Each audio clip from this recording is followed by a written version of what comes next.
Vou ver pelo celular aqui também, só vou dar uma espiada. Pra ver como fica, né?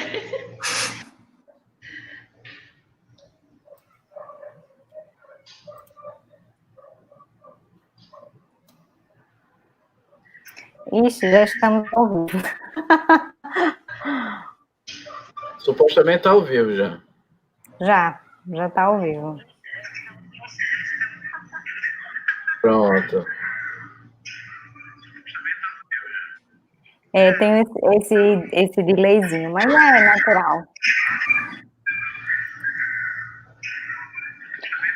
Pronto, aí, Valdir, você vai ficar off, vai ficar por aí? Como é que você vai preferir organizar essa dinâmica? Ó, eu vou fazer um teste aqui para ver se funciona, tá? Eu vou tentar sair da sala e fico vendo o que acontece no YouTube. Se não depender do link de criação, que foi eu que criei, então vocês ficam à vontade lá e eu fico escutando pelo YouTube. Ah, pode ser melhor por causa do delay. Tá. Então eu vou remover, porque se der qualquer bronca, aí eu volto para cá, certo? Tá.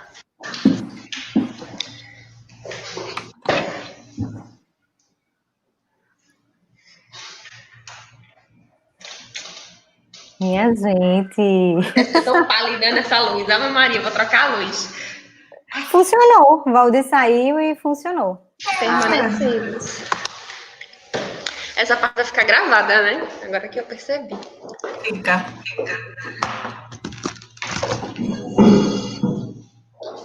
Mas eu acho que ele só vai gravar a partir do horário mesmo, né, da gente. Não, acho que grava direto, prof. Aí depois ele pode excluir a live de teste e a outra já fica. Tá. Eu vou aproveitar para poder. Eu já tinha feito antes, né? Mas vou compartilhar. Vou ver como é que eu faço para compartilhar. Share screen, tem aqui embaixo. Não, para compartilhar o link da live da gente. Ah, tá. Tem que ver. Instagram também.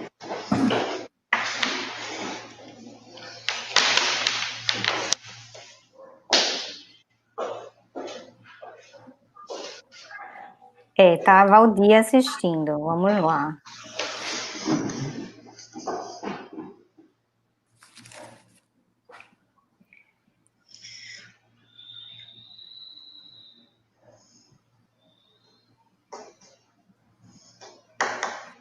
Quero mexer desse lado. Oi, Valdir. Tudo certo. A gente vai se ligar aqui e daqui a pouquinho a gente já tá no horário, daqui a pouquinho a gente já começa, de verdade. É a gente. Pronto.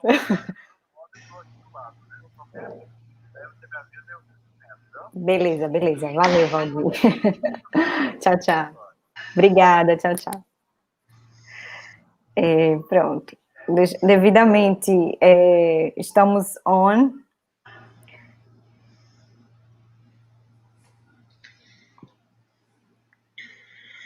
Pronto. Então, pessoal, espero que todas estejam à vontade. Eu estou tentando ficar aqui também, né? É diferente isso pra gente, né? Diferente. Vocês estão à vontade? Como é que estão as coisas? Estou ajeitando o cabelo e o pior é que eu não posso nem olhar para ele. Aquela tensão inicial, mas eu acho que quando a gente começar... E eu não sei para que lado mexer o cabelo, porque a gente vê de um lado e é do outro. É engraçado isso. Bom, eu acho que a gente pode começar, de fato, né?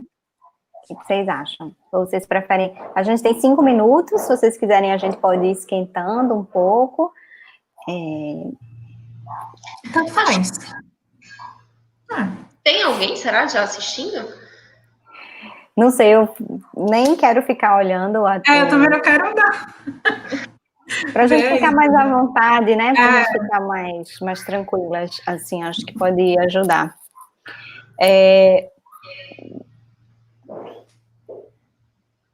Então, acho que vamos começar. Não, vamos não, porque Falta 5 minutos. Quando, 5, é. quando Vai tirar um print da tela. Tirar um print. Peraí, Pronto, que pior que eu não sei nem qual é o lado que eu me arrumo. É esse. Peraí, calma. Quero ajeitar esse lado aqui. Ah, pronto. Lembre de olhar para a câmera. Eita, gente.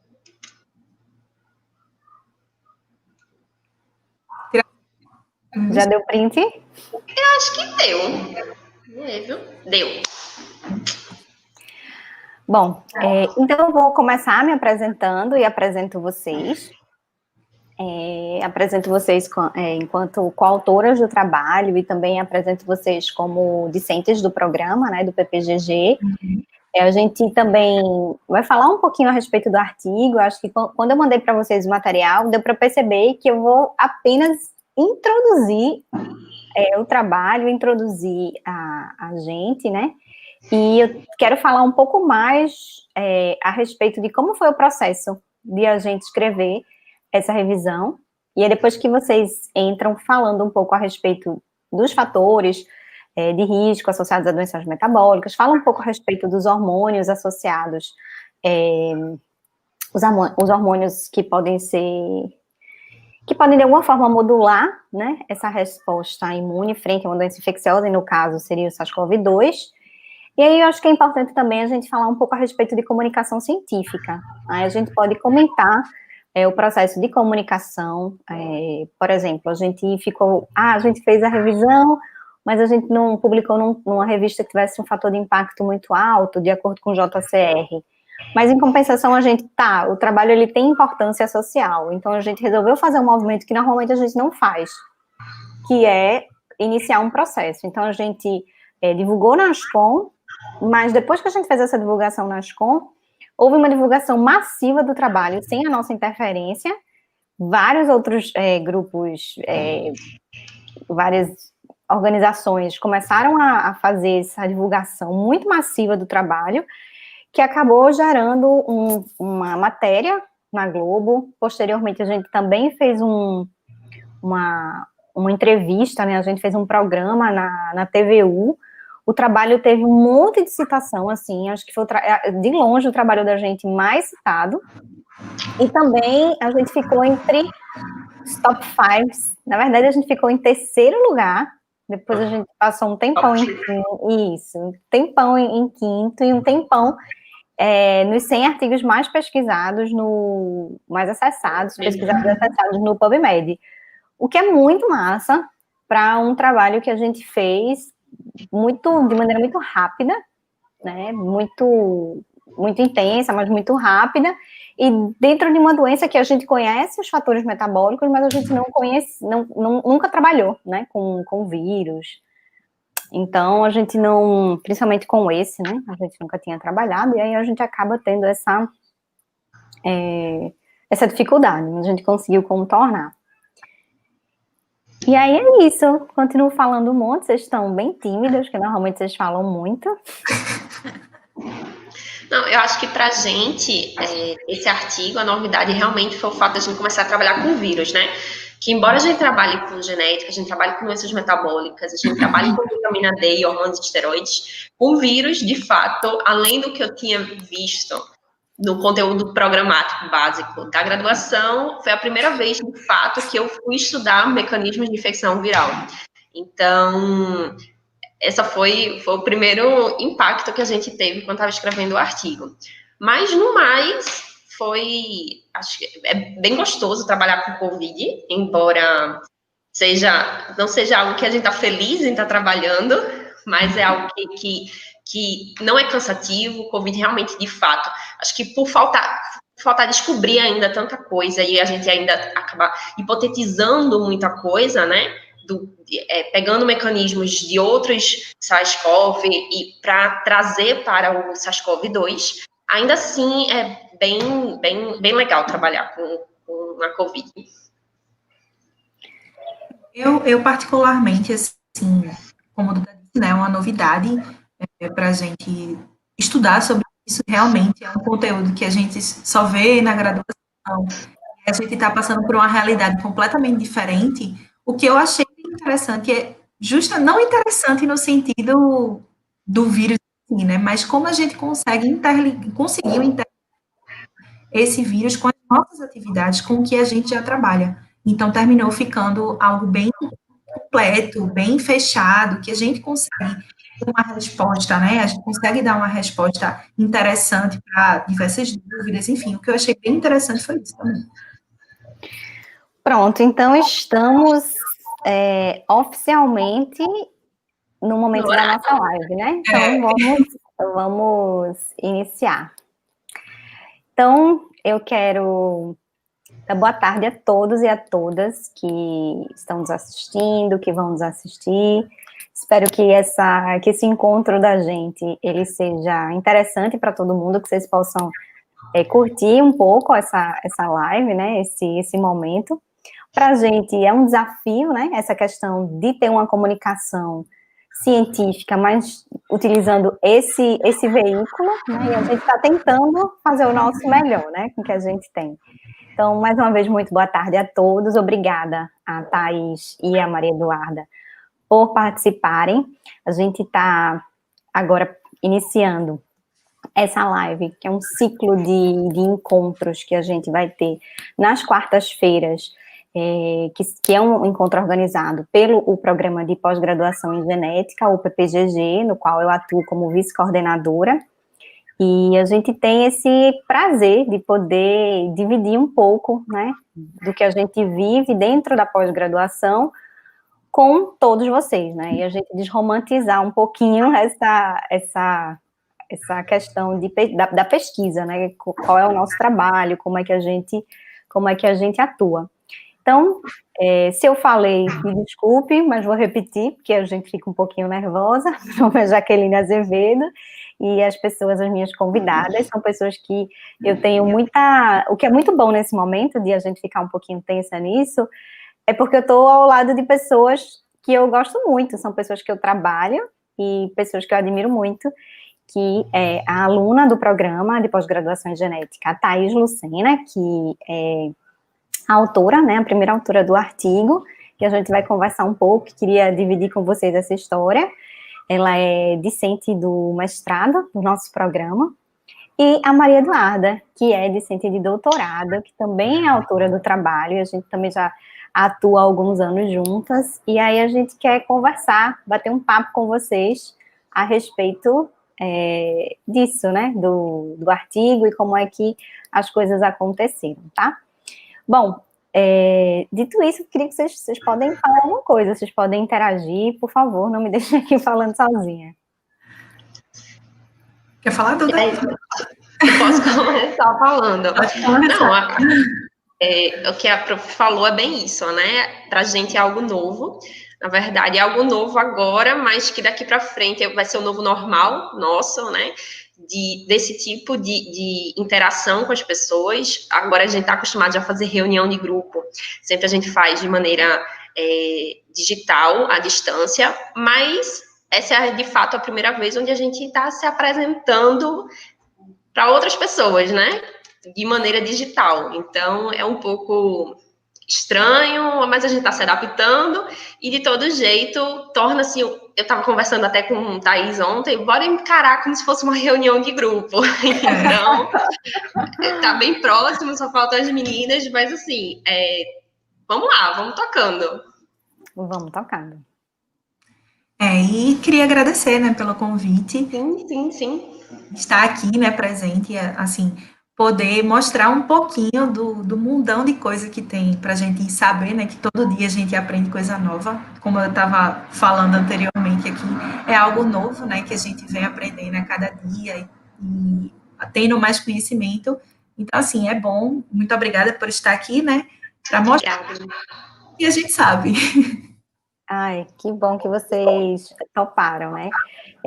O programa de pós-graduação em genética, a gente entrou agora com a gestão, então o coordenador atual é o professor Valdir Balbino, e eu sou a vice-coordenadora, e a gente recebeu o programa em um excelente, assim, estado, então para a gente foi muito bom. E a gente está querendo fazer com que tudo isso que é tão diferente, a gente possa utilizar de uma maneira positiva, né? Incorporar nas atividades da pós-graduação de uma maneira positiva. Então, os alunos do PPGG que estão assistindo, ou alunos, enfim, ou o público que estiver assistindo, vai poder participar um pouco, né? Ter esse contato com o que a gente está vivendo. Então, a ideia é que a gente recebe uma gestão e tenta caminhar com o que já havia sido feito, mas tentar trazer coisas para aproximar, sabe? Porque no caso da Thaís, por exemplo, ela acabou de entrar no programa, ela entrou esse ano, e ela entrou e a gente já entrou em pandemia. Então, o contato com os colegas, o contato com as disciplinas, tudo isso foi muito diferente e ela precisou se adaptar de maneira muito rápida. Então, com essa publicação no primeiro ano e tudo mais, acaba, tipo, para a gente é muito legal, porque a gente percebe que a gente conseguiu se adaptar. E aí, talvez isso possa ser estendido ou utilizado de alguma forma como algum guia, uma indicação, não sei, mas trazer alguma ideia para os discentes e para quem está vivendo coisas parecidas, sabe? Para a gente que trabalha em bancada, é interessante a gente escutar a experiência de outras pessoas, pelo menos eu acho, porque a gente consegue pegar uma informação aqui, outra ali, e fazer uma adaptação para o que a gente está vivendo, tá? Então, fazendo um link com o PPGG, a ideia é a gente pegar essa situação tão diferente e tentar não distanciar todo mundo, mas com essas lives a ideia seria realmente aproximar. Então, espero que a gente consiga isso. Vamos lá, eu vou apresentar, para a gente ter uma estrutura, né, porque a gente conversou antes e montou uma pequena estrutura, para a gente não ter um bate-papo muito solto, a gente montou uma pequena estrutura para guiar um pouco essa apresentação, tá? Essa live da gente. E aí eu vou apresentar bem rapidamente. Ok.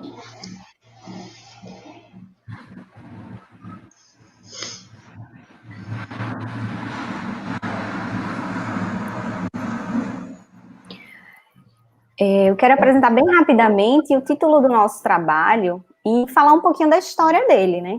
Então, o título do trabalho é Mecanismos da Resposta Inflamatória em Associação com Comorbidades em Covid-19. E esse trabalho ele foi publicado numa revista que publica revisões de literatura, basicamente pesquisa clínica e revisões, que é a Diabetes and Metabolic Syndrome. Então, essa revista, para a gente, foi o ideal para a gente submeter o trabalho, e um dos pontos interessantes é que a gente conseguiu envolver, o nosso grupo de pesquisa é bem pequeno, a gente tem um número curtinho de pessoas, pequeno de pessoas, e a gente conseguiu envolver basicamente todo mundo no trabalho, o que é muito legal para mim, enquanto orientadora. E esse trabalho ele tem uma história engraçada, né? No ano passado, eu tinha saído do país, eu fui trabalhar na África do Sul, ia passar uma temporada fazendo pesquisa, né, como professora visitante, e por causa da pandemia, os planos do mundo inteiro precisaram ser reajustados. E eu acabei voltando antes. E voltei com uma certa frustração, porque eu ia trabalhar com modelo animal e leva tempo até a gente conseguir o animal no ponto certo.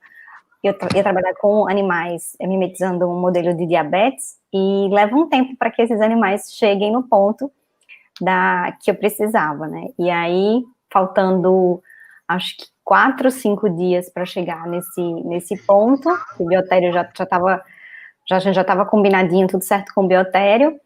A gente já sabia que a universidade ia parar, né? A universidade ia parar enquanto com alunos e tudo mais, mas eu insisti em continuar com a pesquisa, e aí a gente recebeu uma notícia, todos nós da universidade, de que todas as unidades iam ser fechadas, e não ia poder entrar nem para pesquisa, nem para nada.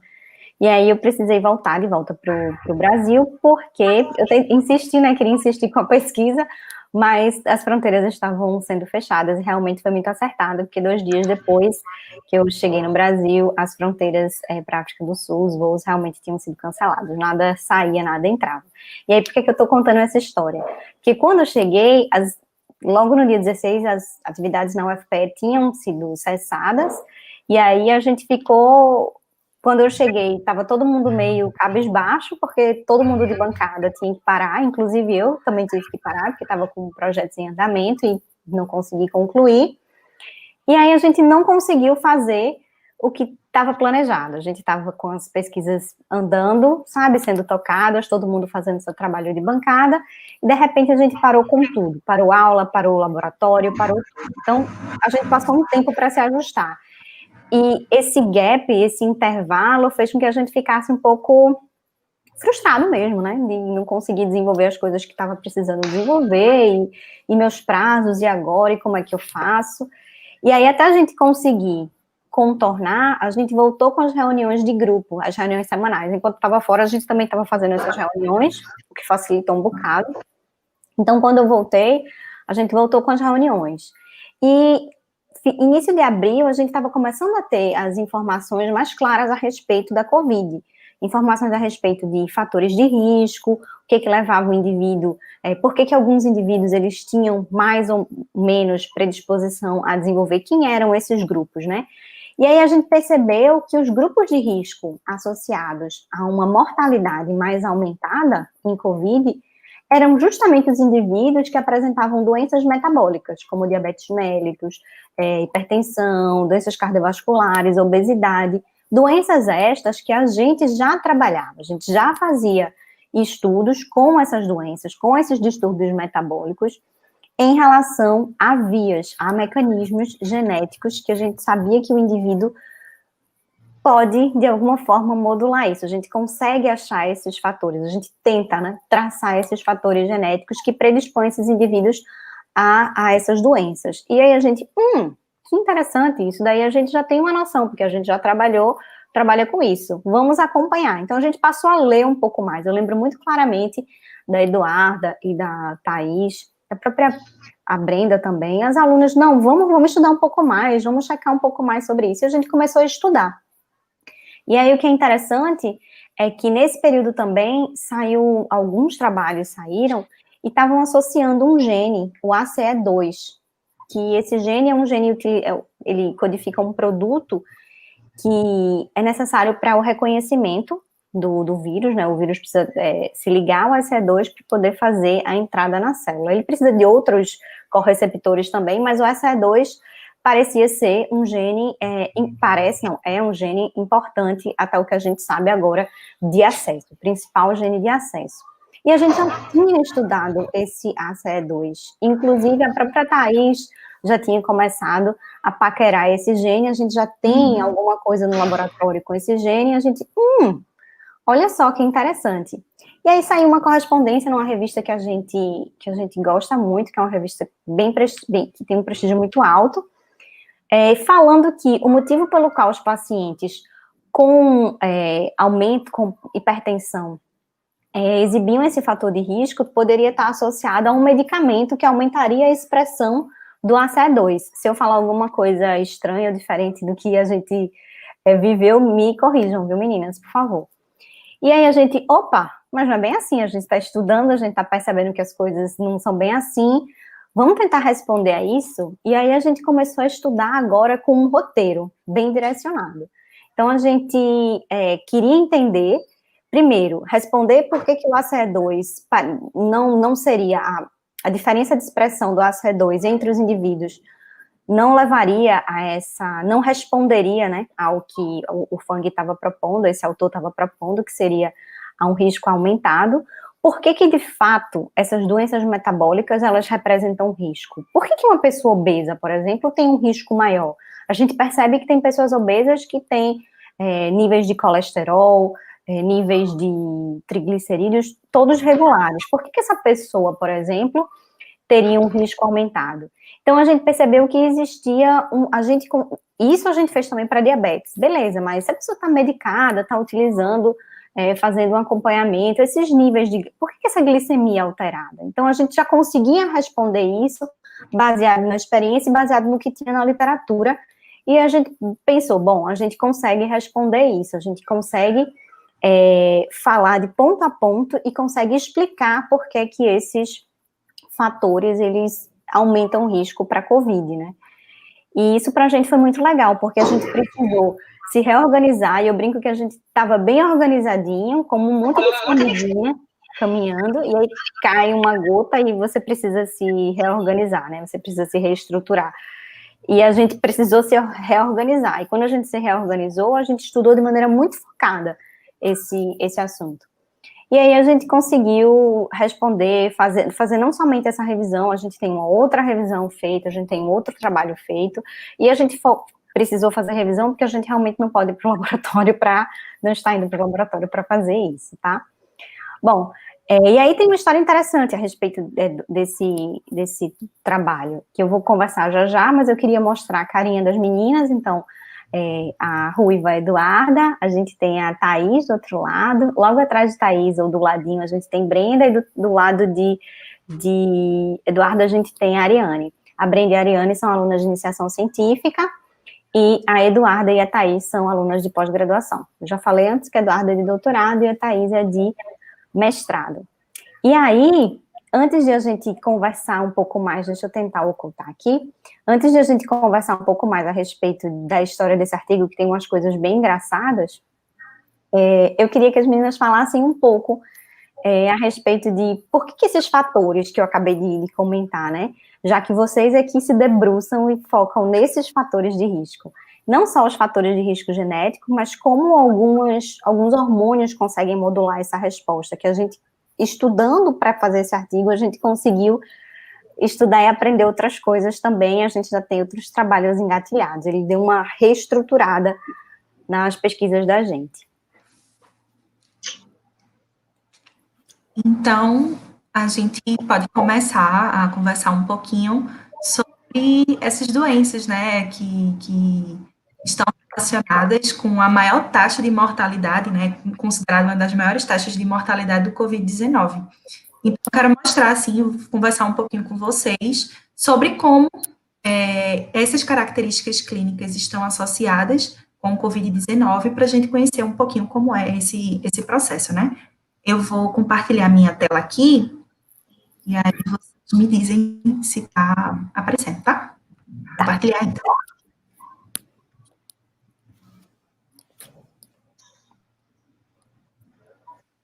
Está em tela cheia. Só um momentinho.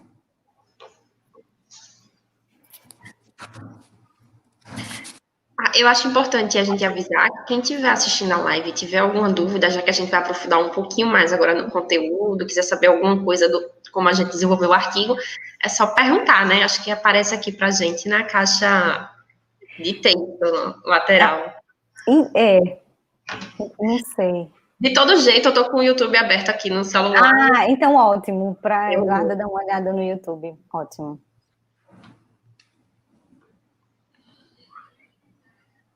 Quando aparecer, vocês me avisam, tá? Tá aparecendo já.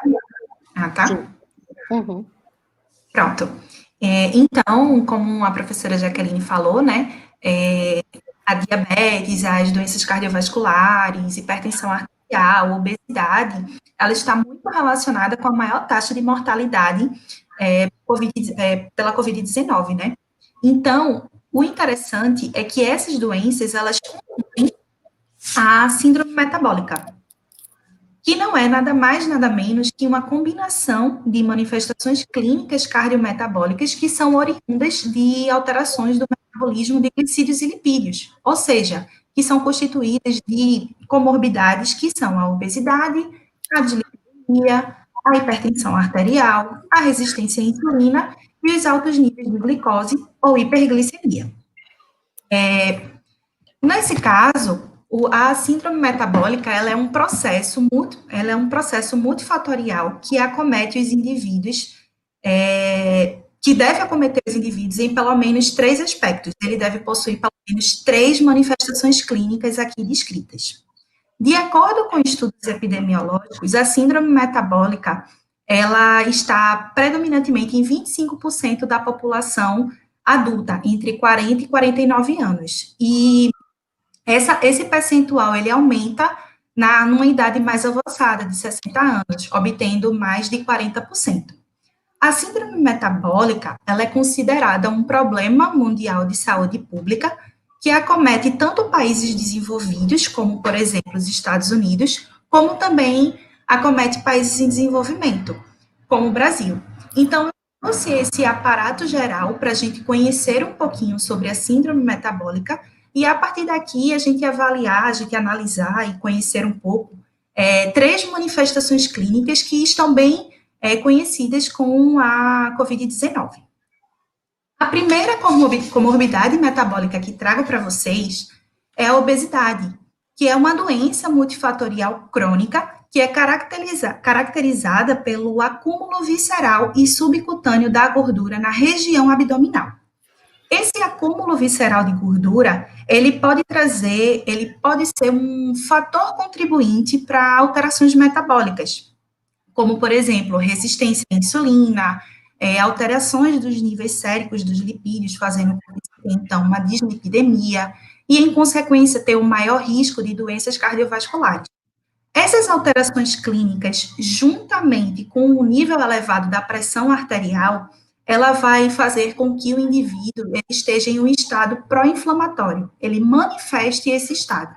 E essa manifestação da inflamação no tecido adiposo faz com que o indivíduo ele tenha mais vulnerabilidade às infecções. E desse modo, como ele é mais vulnerável, ele pode estar mais suscetível, por exemplo, à infecção pelo SARS-CoV-2.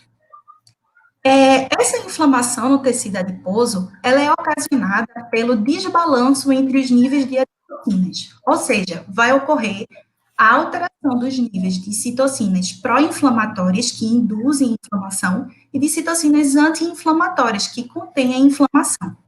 No caso do indivíduo obeso, vai ter maior secreção e expressão de citocinas pró-inflamatórias, que induzem a inflamação, como, por exemplo, o fator de necrose tumoral alfa, a IL-1, a IL-6 e a IL-12, que quando esses indivíduos estão infectados por um patógeno, como, por exemplo, o SARS-CoV-2, vai apresentar uma tempestade de citocinas que a gente, posteriormente, vai falar um pouquinho sobre. Na obesidade, também se tem um aumento do estresse oxidativo, porque o tecido adiposo, ele tem a geração de espécies reativas de oxigênio, como também o tecido adiposo, ele pode atuar como um reservatório de diversos vírus, que são conhecidos como o HIV, o citomegalovírus e a influenza A. Então, alguns estudos mostram que o SARS-CoV-2, ele também pode estar presente nesse reservatório. No caso desse reservatório, ele vai fazer com que se tenha a ativação e a secreção da IL-6, que é uma citocina pró-inflamatória, como eu mencionei para vocês, fazendo, então, com que se tenha a ativação de uma cascata de replicação viral. E aí, os órgãos que são acometidos pelo tecido adiposo vão ser infectados pelo vírus. A próxima comorbidade metabólica que eu quero trazer para vocês é a diabetes mellitus tipo 2, que é um dos tipos mais prevalentes da diabetes. Fatores de risco como a própria obesidade, que eu falei anteriormente, as disfunções das células beta-pancreáticas, o acúmulo de lipídios nos órgãos, o estresse oxidativo e as inflamações teciduais fazem com que se tenha essa vulnerabilidade a infecções. Mas como é que esses indivíduos, eles podem ser menos vulneráveis? Não tem como não ser totalmente, mas como é que ele pode conter um pouco? Como é que ele pode se proteger? A partir de um bom controle glicêmico.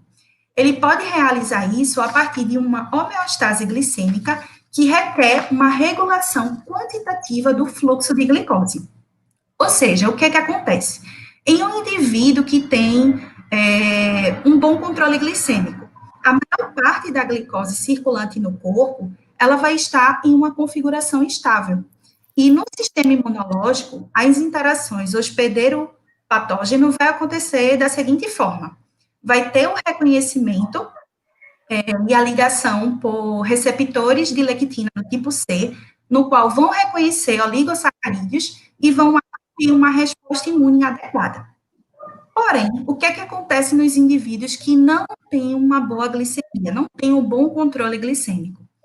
Essas lectinas do tipo C que eu falei anteriormente aqui a vocês, elas conseguem reconhecer outros tipos de Eita, esqueci a palavrinha agora. Outras estruturas são semelhantes à glicose, por exemplo, manose e filcose, elas têm uma estrutura Outros semelhante. tipos de açúcares. Isso, outros Tá tipos de nervosa. outros tipos de açúcares. Aí, por exemplo, manose e fucose, eles têm uma estrutura química bem semelhante à glicose. E essa manose e fucose estão presentes em outros patógenos. Então, os receptores de lectina tipo C, eles podem confundir o que é a glicose normal na corrente sanguínea e o que não é a glicose normal, que é o patógeno. E isso a gente consegue relacionar em relação ao SARS-CoV-2, que ele possui uma membrana proteica que é composta de glicoproteína, né, que é a proteína que chamam, né, de proteína spike, ou proteína S.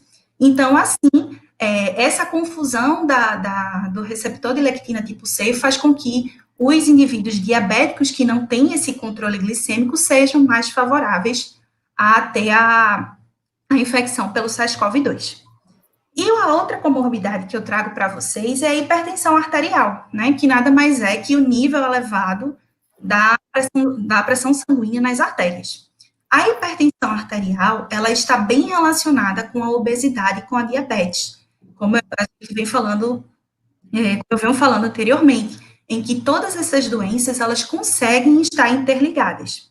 Então, surge a pergunta, tá, mas como é que os indivíduos, eles conseguem, então, os indivíduos hipertensos, eles conseguem ser infectados mais facilmente pela Covid-19 ou pelo SARS-CoV-2, no caso. Pelo simples fato de que os indivíduos hipertensos e diabéticos, eles fazem uso de medicamentos que atuam no sistema renina-angiotensina, no sistema RAS, no qual faz com que esses medicamentos, eles possuem inibidores da enzima conversora de angiotensina, no qual faz com que se tenha o aumento da expressão gênica do ACE2, que, como a professora Jaqueline falou, o ACE2, ele consegue se conectar facilmente ao SARS-CoV-2 e aí o vírus entrar na célula. Então, sabendo disso, eu trouxe para vocês aqui um esqueminha do sistema renina-angiotensina, como ele pode atuar no controle e numa ação direta da síndrome metabólica, já que ele consegue regular a pressão arterial, mas também como ele consegue atuar em relação à entrada do vírus na célula. Primeiramente, o que é que vai acontecer? O sistema renina-angiotensina, ela é uma série de ações que regulam a pressão arterial, né? E, primeiramente, vai ser produzida pelos rins a enzima renina. Essa enzima renina, ela vai ser degradada em angiotensinogênio, no qual vai ser metabolizada no fígado. Esse angiotensinogênio, ele vai ser dividido em partes, no qual ele vai possuir uma porção inativa de angiotensina 1, que está no coração, está presente no coração e nos pulmões.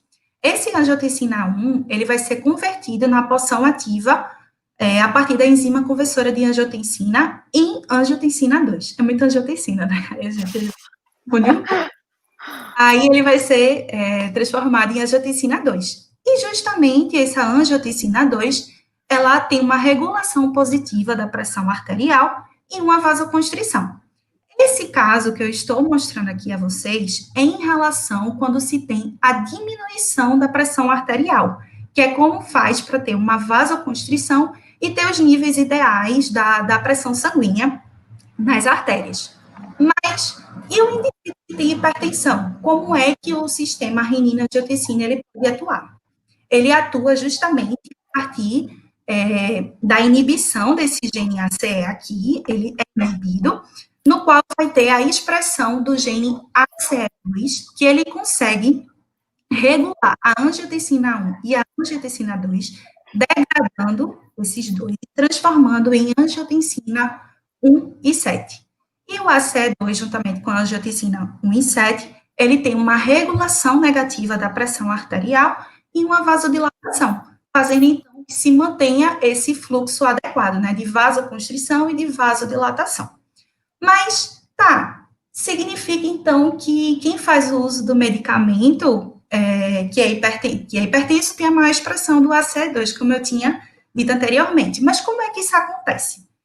Isso acontece pelo fato de que o ACE2 ele está presente nas células pulmonares e ele possui um domínio de ligação, que se chama RBD, que consegue reconhecer facilmente os trímeros que estão na proteína spike do SARS-CoV-2. Então, por essa ligação facilitada entre o receptor do ACE com o SARS-CoV-2, faz com que ele entre facilmente nas células pulmonares. Porém, de acordo com os estudos que nós fizemos, que nós analisamos, esse medicamento, ele não pode ser considerado, assim, que ele pode atuar na entrada mais fácil da célula. Ainda é necessário mais estudos sobre a droga para se relacionar essa intervenção. O que se sabe é que, de fato, o ACE2, ele tem uma ligação específica com o SARS-CoV-2 que permite a melhor entrada na célula. Então, assim, eu trouxe um pouquinho para vocês de como essas doenças, elas estão relacionadas com a COVID-19, e a gente justamente ter esse entendimento de como a resposta imune, ela vai ser desfavorecida, né, e como esse SARS-CoV-2, ele influencia justamente nessa resposta imune. E é isso que eu trouxe para vocês.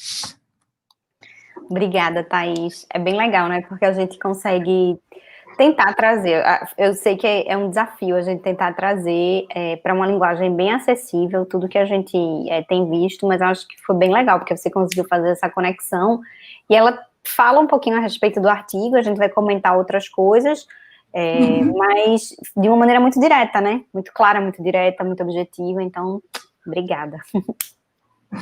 Eduarda, quer falar um pouquinho? Agora é minha vez, bora lá. Foi interessante que a Thaís, ela trouxe vários elementos que eu vou abordar agora. Quem já teve a oportunidade de ler o artigo, viu que a gente dividiu o artigo em algumas partes. Primeiro, a gente abordou as doenças metabólicas, que foi como o Thaís já trouxe para a gente, e como é que essas doenças metabólicas estariam influenciando na maior probabilidade de infecção ao vírus, ou não de ser infectado, mas sim de desencadear uma resposta menos favorável ao indivíduo, e dessa forma o indivíduo ele apresentar uma sintomatologia mais grave, por ele ter essas doenças metabólicas. E aí a gente trouxe um outro elemento que está sendo bem discutido, que é a tempestade de citocinas. E aí eu vou aprofundar um pouco mais nessa tempestade de citocinas e trazer também uma possível, não solução, mas uma possível alternativa para que a gente consiga modular essa resposta inflamatória considerada exacerbada. Então, bora lá. Vocês me avisam, por favor, quando aparecer.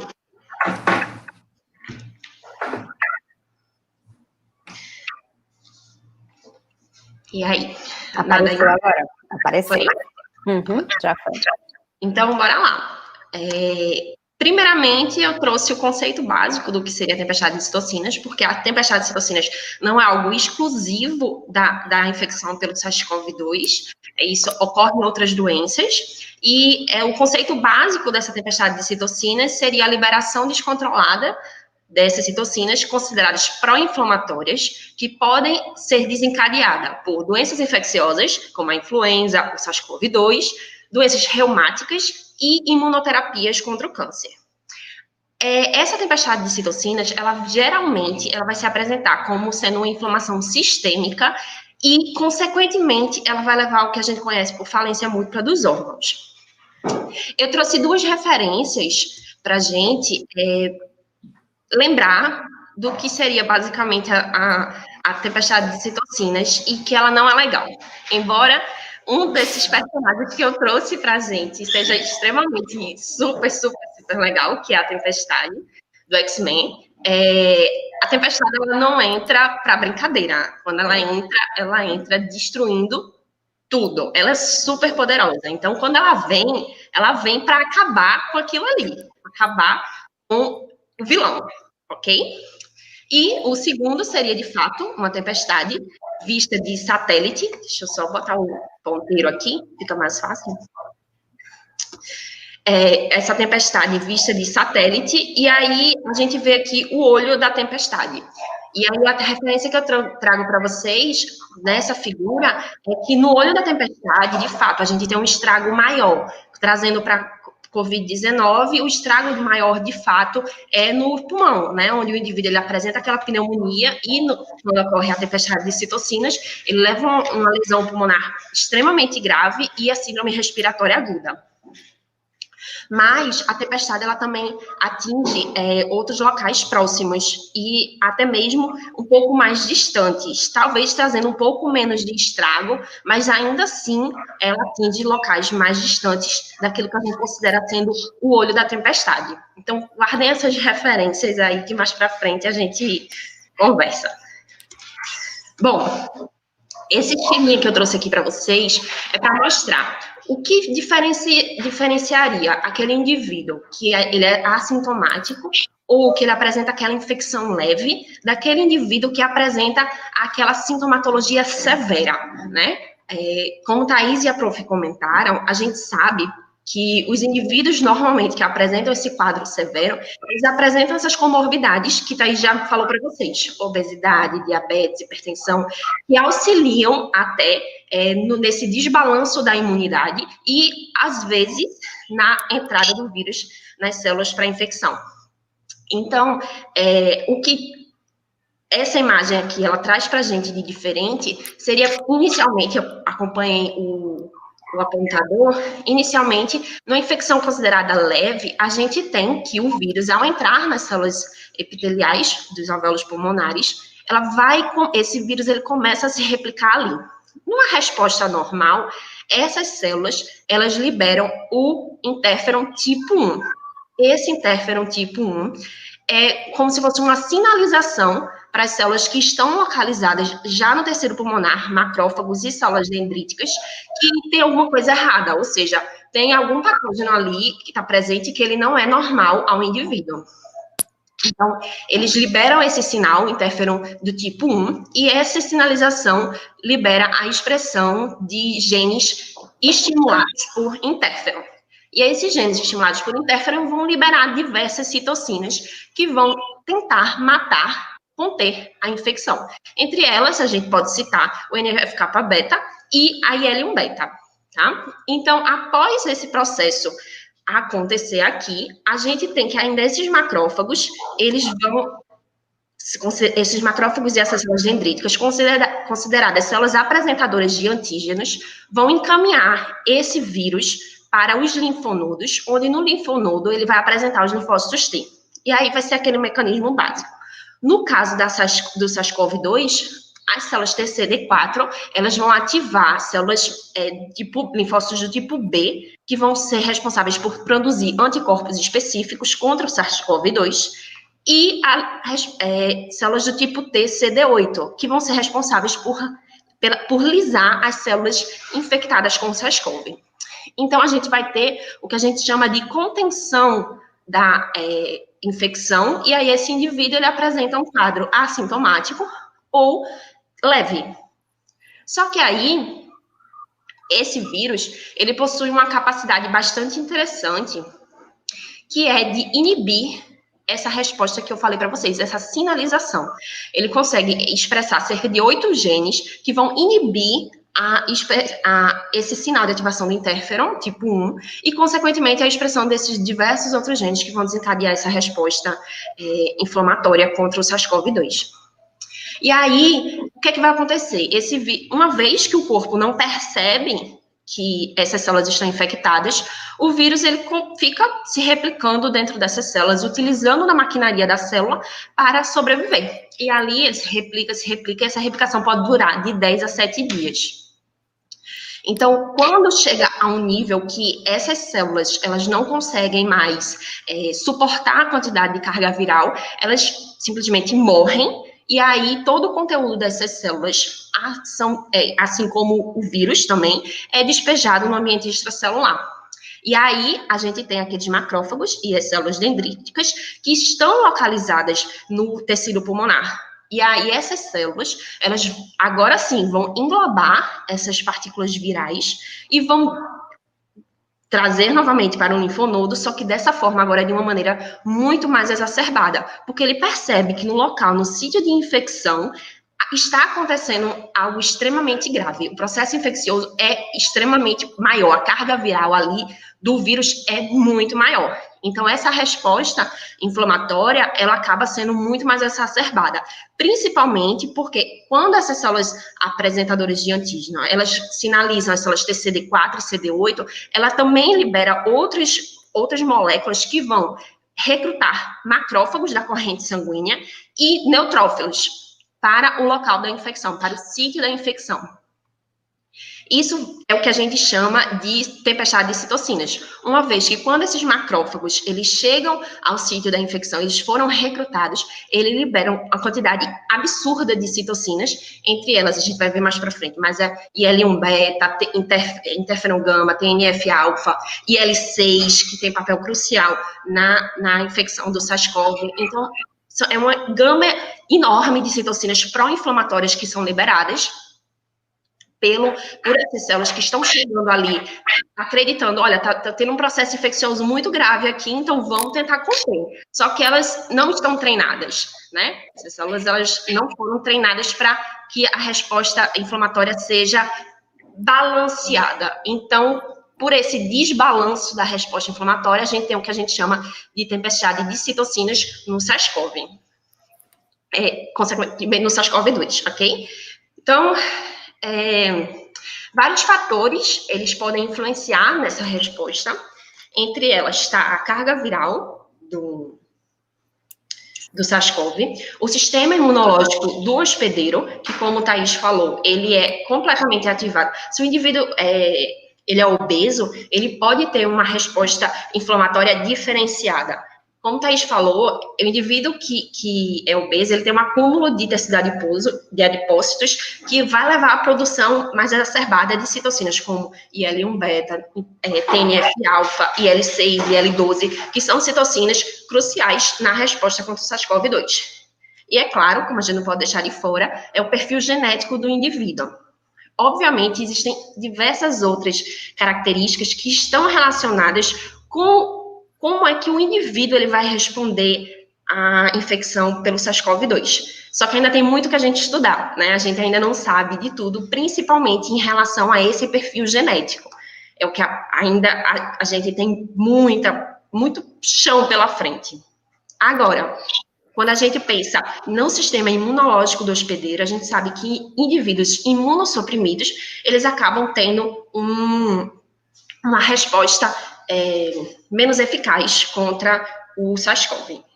Então, passando adiante e resumindo basicamente tudo isso que eu falei, a gente tem que o micro-organismo, uma vez que ele infecta as células epiteliais, ele ativa os macrófagos. E aqui a gente pode também estender também para as células dendríticas. Uma vez que ele ativa esses macrófagos eles vão ativar células T, vão ativar outros macrófagos e vão ativar ainda neutrófilos. Esse conjunto de células, macrófagos, células T, neutrófilos, vão gerar o que a gente conhece de tempestade de citocinas e, além do mais, gerando a síndrome respiratória aguda grave nesses pacientes.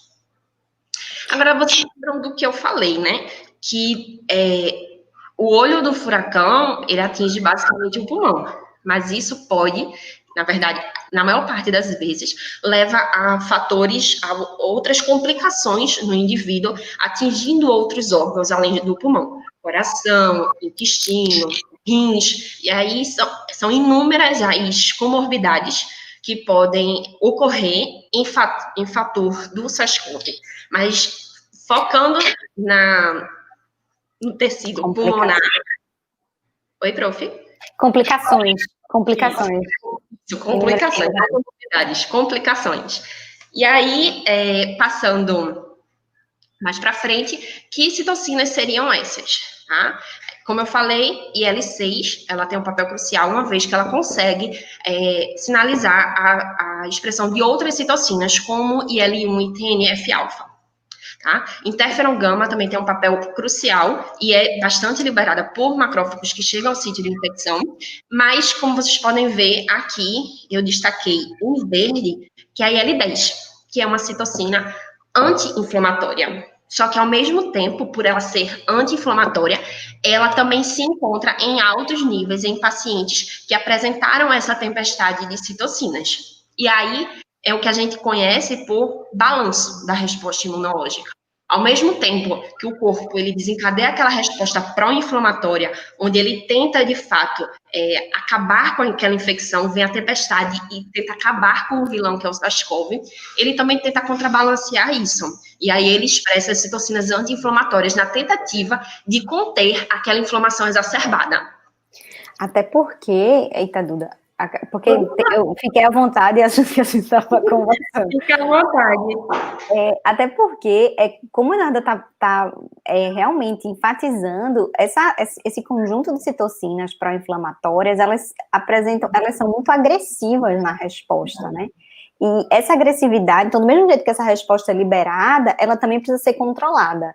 E esse controle é que é complicado, porque depois que a gente tem uma resposta dessas, com esse nível de agressividade, o controle é mais difícil, até porque esse paciente ele já está numa situação debilitada. E, inclusive, essas citocinas aí, elas, principalmente a IL-6, mas não exclusivamente, ela está associada, os níveis elevados, a tempestade de citocinas está associada a uma taxa de mortalidade muito alta, e isso foi desde o início. Esse é um dos dados que a gente conseguia identificar desde o início. Já as publicações já faziam uma correlação direta entre um aumento muito intenso, muito expressivo de taxa de fatalidade, né, que eles chamam, de mortalidade associada a essa chuva de citocinas, a essa tempestade de citocinas. Toda vez eu quero falar chuva, mas é tempestade. Desculpa, Duda. A gente ainda leva em consideração que essas citocinas, elas combatem, elas lesam não só o tecido, as células epiteliais também que estão contaminadas, porque ela vai destruindo tudo que vê pela frente, como também as células T, né? Essa tempestade tão grande, essa liberação tão grande de citocinas acaba levando a lise de células T e aí causa nesse indivíduo o que a gente diz por linfopenia, que é a diminuição dos linfócitos, né? E aí acaba fazendo com que aquele ambiente completamente destruído acabe sendo até favorável para o vírus, né? E aí ele consiga atingir outros tecidos, outros órgãos, e aí a inflamação, a viremia se torne de fato sistêmica. Vamos seguindo. E aí trago a pergunta: como é que a gente trata, né, as tempestades de citocinas? Ou melhor, como é que a gente previne? Porque, como a prof falou, uma vez que aquelas citocinas já foram todas liberadas, o corpo já sofreu o dano, né? E mesmo que ele tente contrabalancear essa resposta imunológica, ainda assim é complicado. Ele libera citocinas anti-inflamatórias, mas o dano causado, ele já é muito grande. Então, como é que a gente preveniria essa tempestade de citocinas? E aí, a gente traz alguns, o que a gente conhece por hormônios esteroides.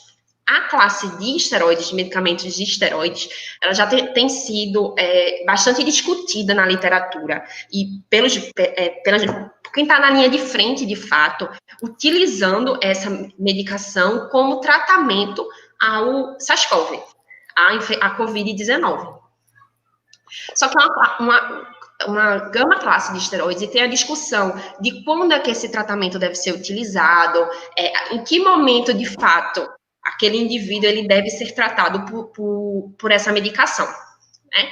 E aí, quando a gente estava escrevendo o artigo, o que é algo bastante familiar para a gente é a vitamina D, que, na verdade, não é uma vitamina, é um hormônio esteroide, e ela tem uma função muito particular na imunomodulação de diversas respostas inflamatórias. E aí ela já é bem conhecida em outras doenças, mas por que não ela não teria essa atuação também na Covid-19?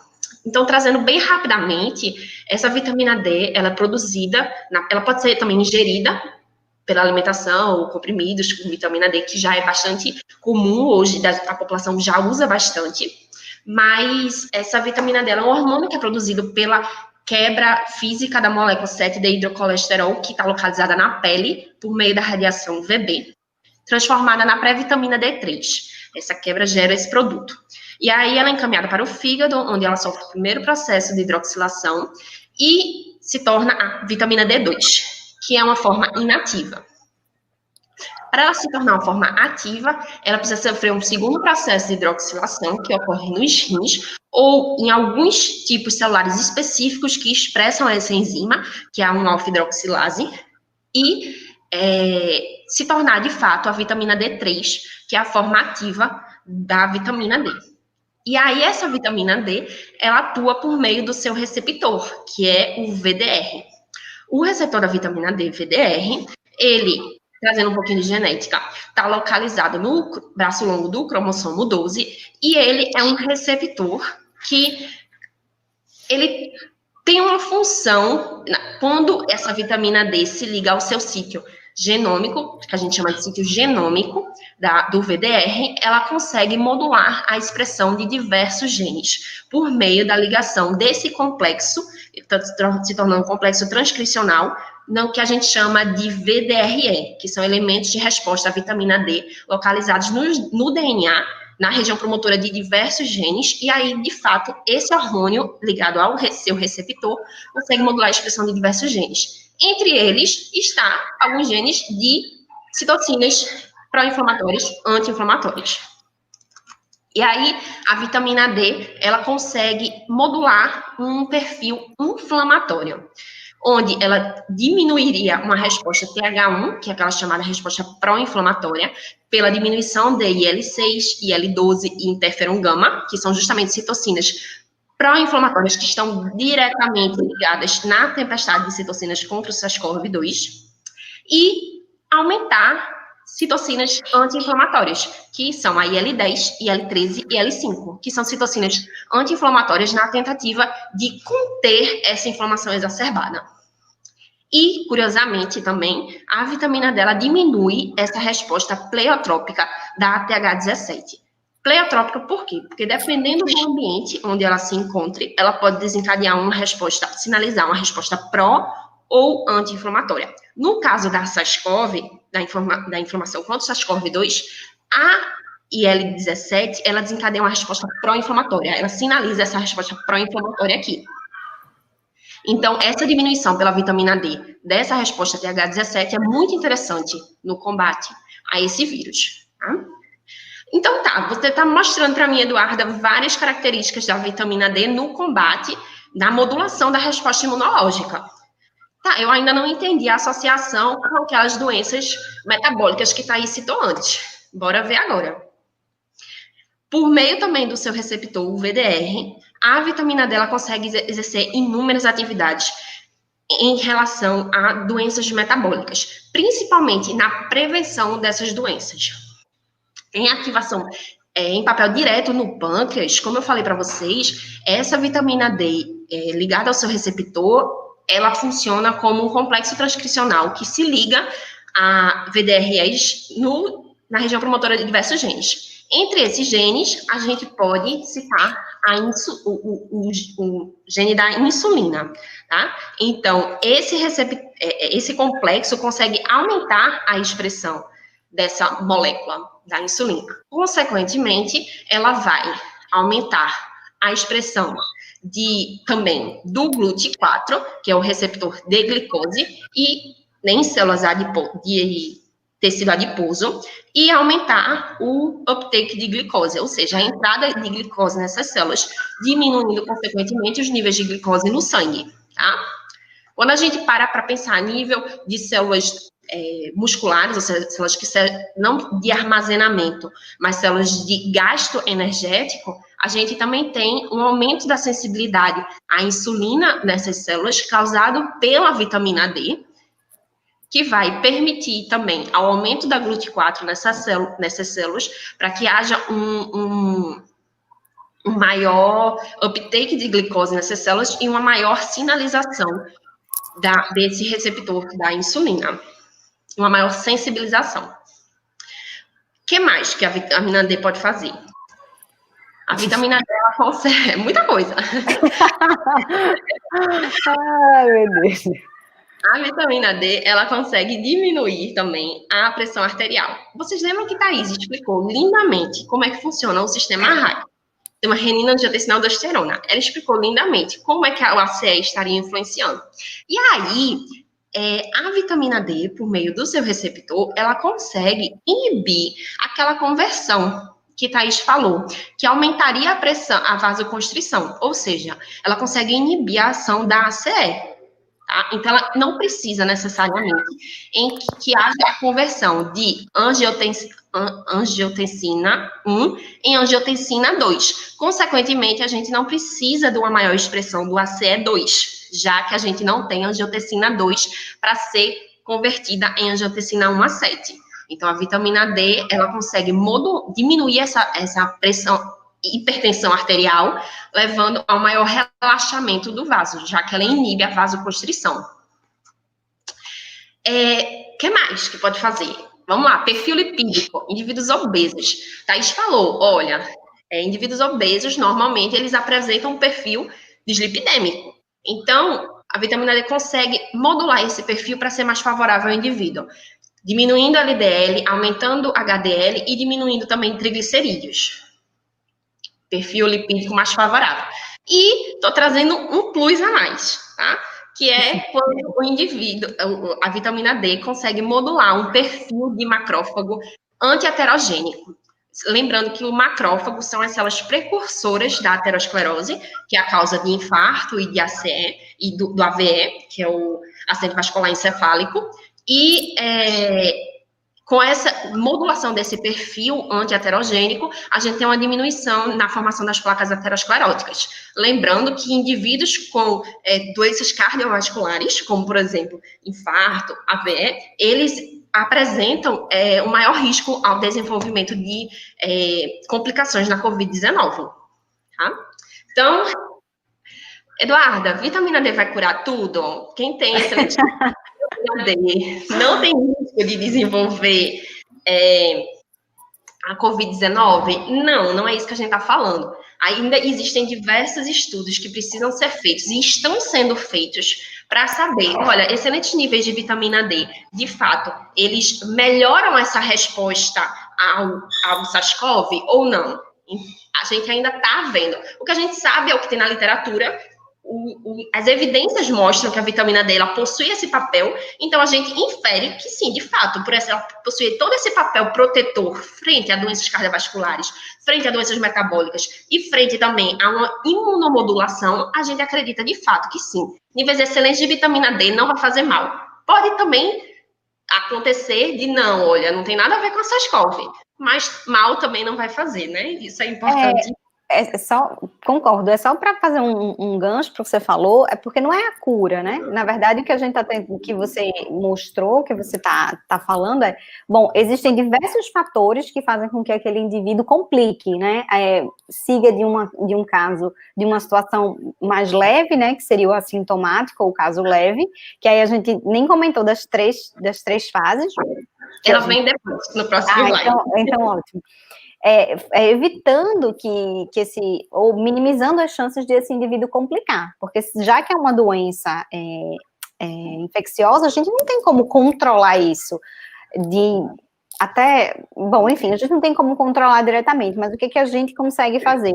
A gente consegue identificar os indivíduos de acordo com uma série de parâmetros que tem uma chance maior de complicar e de se tornar sintomático e, enfim, ir para as situações mais difíceis, né, da Covid.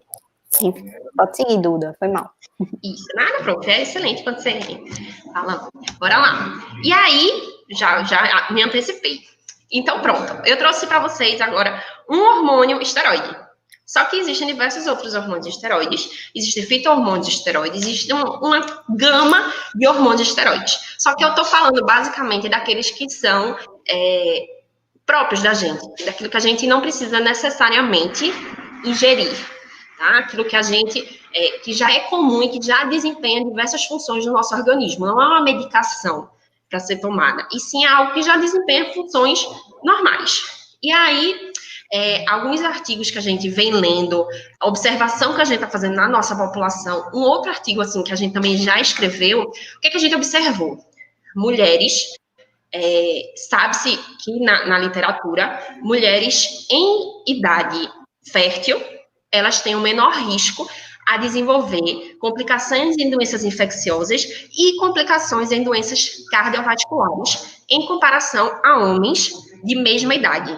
Ou seja, comparando uma mulher com 40 anos de idade e um homem com 40 anos de idade, o homem ele tem uma maior chance, bem maior chance de desenvolver doenças cardiovasculares e infecciosas comparado a mulheres. Agora, quando essa mulher, ela entra naquilo que a gente chama de menopausa, na pós-menopausa, ela passou daquela fase, ou seja, ela tem uma queda de alguns hormônios, ela tem um risco muito mais elevado em desenvolver doenças cardiovasculares. E isso a gente também enxerga em algumas doenças infecciosas. Uma das doenças, tuberculose. Outra doença que a gente observou e vários artigos vêm observando, a COVID-19. Então, mulheres pós-menopausa, elas acabam ficando equivalentes quando a gente fala em epidemiologia, na quantidade de complicações. Não é que mulheres se infectem menos, elas complicam menos, entendem?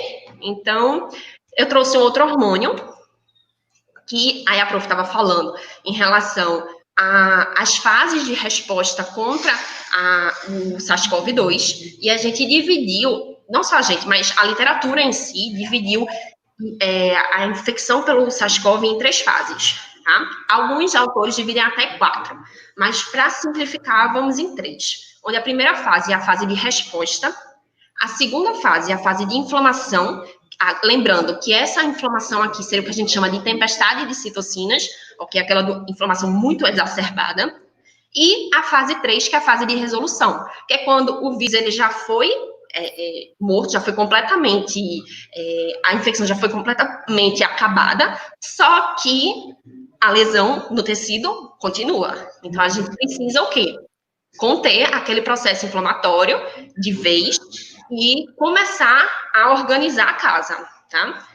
Então, um segundo hormônio que a gente trouxe, que teria um papel também bastante importante nessas 3 fases, é o estrógeno, que é justamente um hormônio, é um andrógeno, que é produzido em homens e mulheres, mas que tem uma maior quantidade em mulheres. É basicamente aquilo que diferencia a gente dos homens, de maneira, assim, mais grosseira, tá?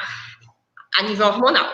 Então, esse estrógeno, ele vai, na fase 1, ou seja, a fase de resposta, ele vai aumentar a quantidade de monócitos e neutrófilos ali, lembra que eu falei para vocês, olha, a gente precisa que monócitos sejam recrutados para cá, para conter essa inflamação, só que tem a fase.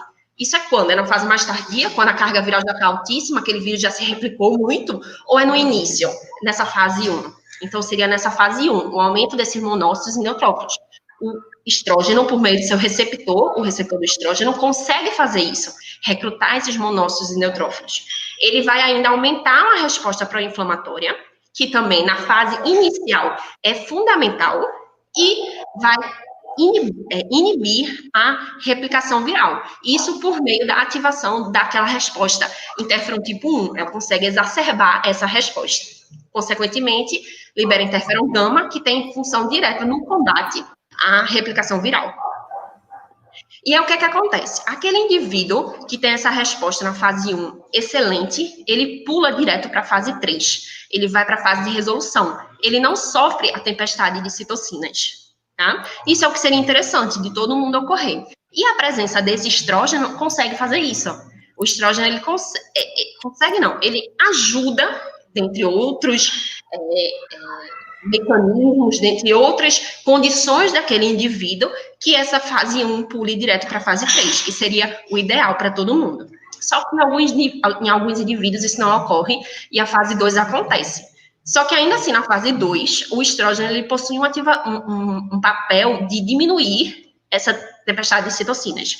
Ou seja, mesmo que ela aconteça, na presença do estrógeno e do seu receptor, ela não é tão exacerbada como é na ausência desse hormônio. Tá? E ainda, esse indivíduo passando da fase 2, ou seja, ele tendo, de fato, conseguido conter aquela infecção, aí ele vem para a fase de resolução.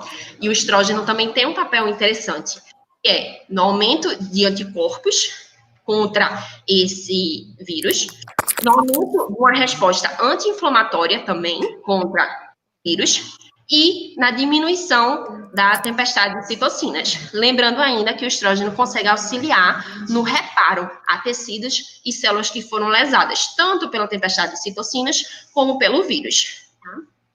Então, eu trouxe para vocês, basicamente, esses 2 hormônios, onde o estrógeno foi mais um plus mesmo. A gente não fala dele no artigo, a gente fala dele no segundo artigo, mas que eu acho que foi interessante para vocês. E é isso. Vamos ficar em casa, vamos usar máscara, por favor, e vamos lá.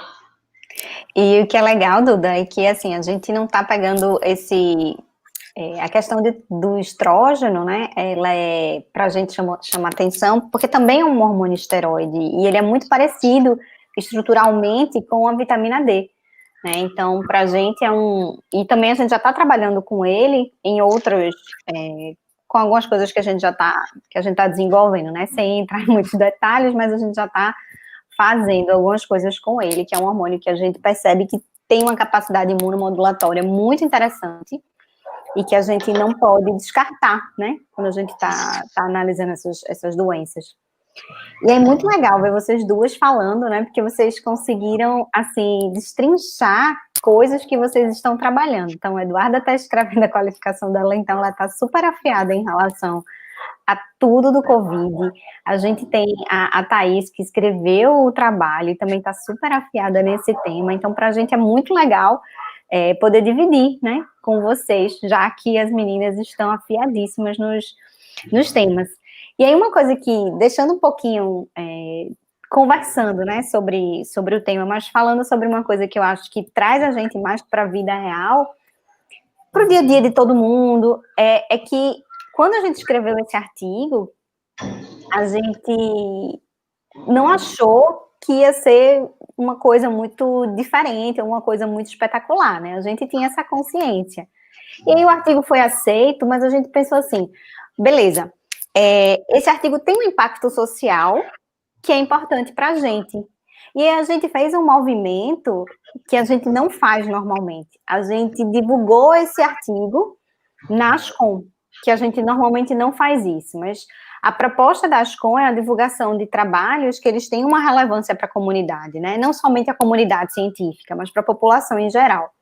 E aí o que foi interessante foi que a gente fez essa comunicação para a Ascom, só como uma medida de, bom, beleza, vamos seguir com essa comunicação do trabalho, porque a gente acha que para a população em geral, na época a gente tinha até feito textos mais simples em português, inclusive para divulgação aqui em jornais, e a gente, não, vamos fazer essa comunicação, porque, enfim, é importante para a sociedade, a gente acha que pode contribuir de alguma forma, está todo mundo se ajudando nesse momento, a gente quer ajudar também.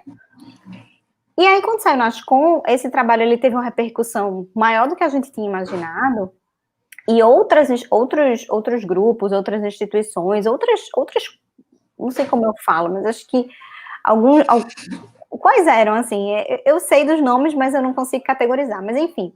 Então, houve uma divulgação muito grande. Redes de comunicação, bora falar assim. Canais de comunicação. Isso, obrigada, Duda. Então, diversos canais de comunicação começaram a fazer uma divulgação sem que a gente tivesse iniciado esse processo, assim, diretamente, né?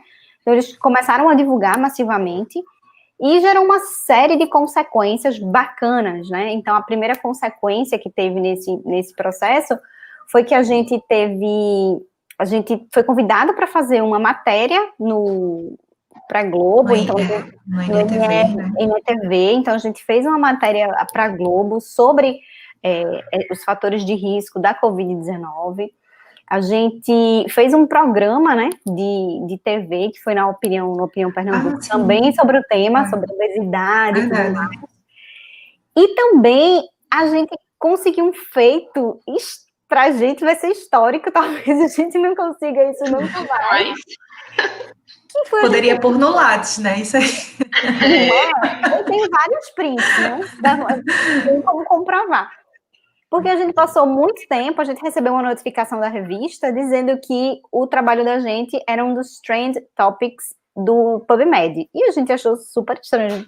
Vamos clicar. E quando a gente clicou e viu, o nosso artigo ficou em terceiro, depois ficou em segundo, ficou em primeiro, algum período, não foi? Acho que passou eu não cheguei a ver. Quem sabe responder melhor é Brenda. Pode ser. É verdade.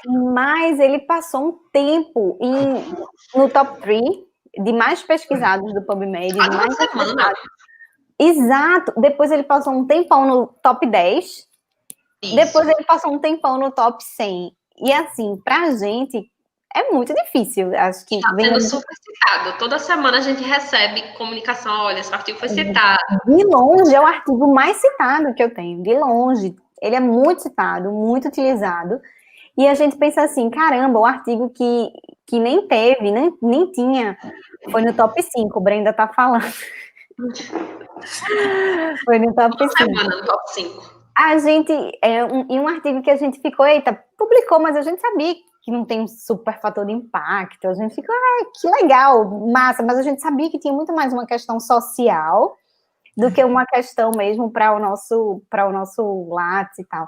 E quando a gente viu a repercussão, imagina, você tem um artigo, acho que para a gente valeu muita coisa. Você tem um artigo que ficou entre os 3 mais acessados do Lattes, mais procurados e acessados do Lattes por mais de uma semana, entre os top 10, que eu nem sabia que o PubMed fazia esse tipo de ranking. É verdade. E foi retweetado pra caramba, e retweetado. Isso, verdade. E nem foi a gente que fez. Não foi. O movimento inicial foi nosso. E aí eu queria te perguntar, pode falar, Duda, mas depois eu queria fazer uma pergunta. É porque eu só lembro que quando antes da gente começar a escrever esse artigo, a gente fazia as reuniões pelo Google Meet, a gente ficava naquela, poxa, queria fazer alguma coisa, não posso estar na linha de frente, mas queria fazer alguma coisa, né? E aí veio a ideia do artigo, que é uma revisão que normalmente não é algo que a gente faz. Então, a minha primeira revisão, então, assim, foi muito legal ter essa resposta do artigo. E aí, como você falou, prof, não é algo que é comum para a gente fazer, né? Quando um artigo sai, não é algo que a gente colocar ele no mundo. Saiu, massa, a gente comemora, fica super feliz, mas a gente não divulga, a gente acha que como se estivesse está mostrando muito, mas não é isso. A gente precisa entender que o trabalho da gente já está no mundo e as pessoas precisam saber que ele está no mundo, né?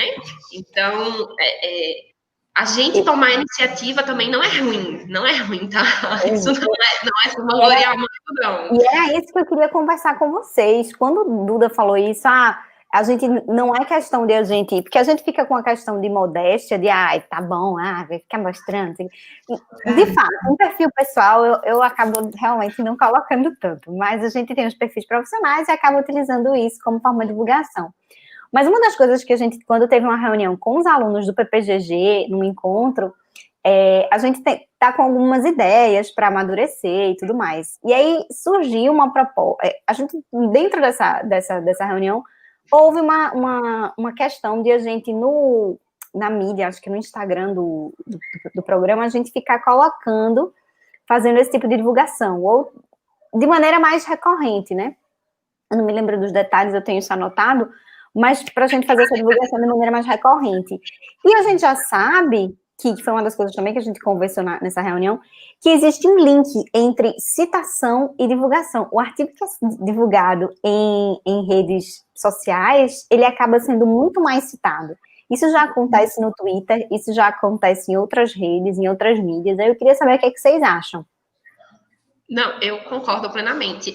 Até mesmo porque, principalmente Covid, era engraçado, porque quando a gente falava, tipo, de fevereiro, que a gente ia procurar literatura sobre Covid, eu dizia, prof, não tem nada.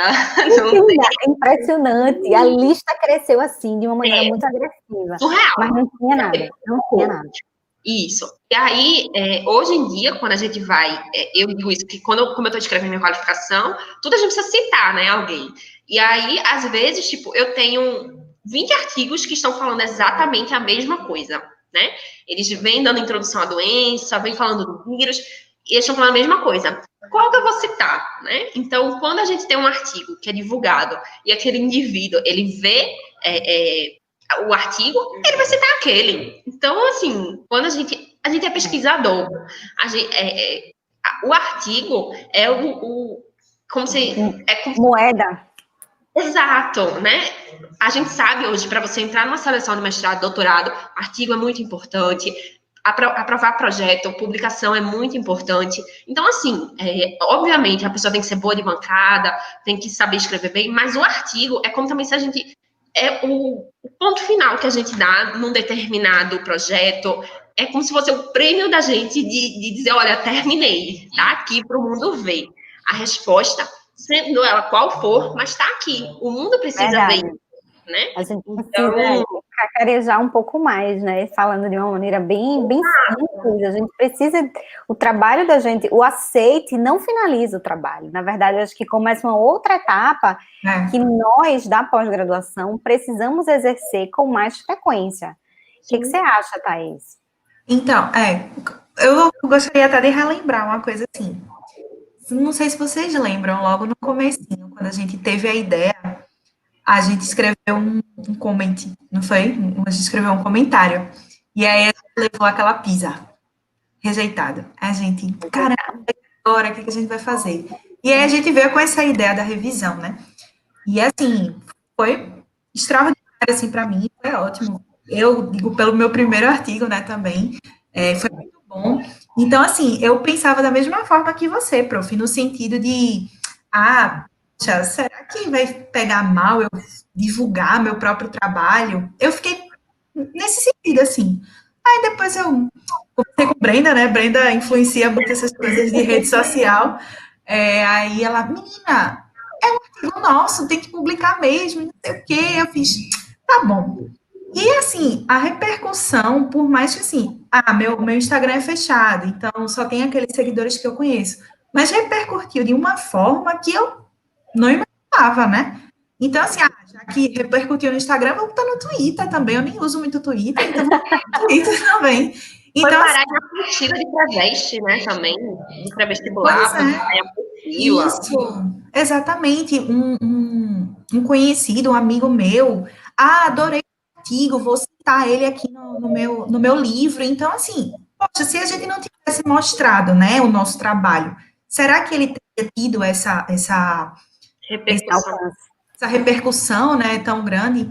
Então, assim, para mim, foi excelente, foi ótimo, e eu acho que é necessário a gente fazer essa divulgação, né, principalmente por algo que pode contribuir com a sociedade, porque, por mais que tenha sido uma revisão, a gente está trazendo informações que estão no cotidiano das pessoas, né, as pessoas convivem com essas doenças, as pessoas convivem com a vitamina D. Então, a gente está trazendo uma informação muito relevante. Então, por que não divulgar, né? A divulgação científica é, como você disse, né? O outro caminho que se segue. É um novo caminho que tem que aparecer cada vez mais. E aí, eu queria até fazer um link, porque é o seguinte, a gente está vivendo uma época bem... Vamos lá, bem complicada, né? Bem delicada. Mesmo tem a questão da pandemia, mas tem uma questão aí, aqui no Brasil, que ainda está mais complicado. Mas eu acho que no mundo também, que é a questão do ataque à ciência. Então, um pouquinho antes da pandemia, a gente viu, no atual governo, a gente vem percebendo uma redução dos recursos e um ataque realmente está sendo bem agressiva essa redução de recursos e a busca por se minimizar a autonomia de pesquisa, né, que a gente encontra aqui no país, que já não era uma situação ideal. Eu costumo brincar que no laboratório, eu costumo dizer que a gente é muito ousado em fazer pesquisa, né? Como a gente ousa fazer pesquisa? Quando a gente compra um reagente e leva 30 dias, o prazo de entrega é 30 dias úteis, 45 dias úteis, quando eu sei que no exterior, quando você faz uma solicitação dessa, no outro dia de tarde está no teu escritório, está no teu laboratório, e você pode trabalhar. Então, 45 dias úteis e o prazo de validade 120. Basicamente isso. Já aconteceu isso com a gente, rindo de nervoso, mas o reagente é caro e a gente não ia ter tempo de trabalhar, porque a gente, como o recurso ele é realmente escasso, a gente tenta fazer o máximo com que a gente que a gente tem. Então, um reagente, ele vai ser útil para diversos projetos. É muito difícil um reagente funcionar para um único projeto, no caso da gente, né? Então, a gente tenta ampliar a utilização, maximizar o gasto, né? Esse recurso, que é um recurso público e tem que se voltar para o público, né? Mas aí o que eu achei interessante foi que a gente estava vivendo um momento de ataque à ciência, de questionamento, né? Então, a gente tem essa questão aí de terraplanista, enfim, e falando também de vacina, e que não presta. E que quando a gente entra na pandemia, toda a população mundial se voltou para dizer: a gente quer uma vacina agora, a gente quer que vocês expliquem para a gente agora o que está acontecendo. Então, foi uma questão estranha e bem seletiva, no qual era interessante para a população atacar, assim, não estou dizendo no geral, tá? Mas o que a gente via na mídia por alguns governantes, de se falar isso, mas também, agora, quando a gente surge dentro de uma situação de pandemia, de buscar respostas. E aí, o que eu achei legal é que a comunicação científica, ela não saiu exclusivamente por um artigo científico. Ela foi uma comunicação em que a gente tentou conversar, e a gente conseguiu, eu acho, atingir, uma vez que a gente participou de programas de televisão, atingir as pessoas nas casas delas. Sim. Então, a gente fez um movimento pequeno, e a gente a coisa reverberou tanto que, com essa história de programa de televisão, disso, daquilo, as pessoas ficaram, aquele assunto, aquele tópico que foi feito por um grupo pequeno de pessoas de dentro da universidade, foi para casa das pessoas, e as pessoas puderam discutir.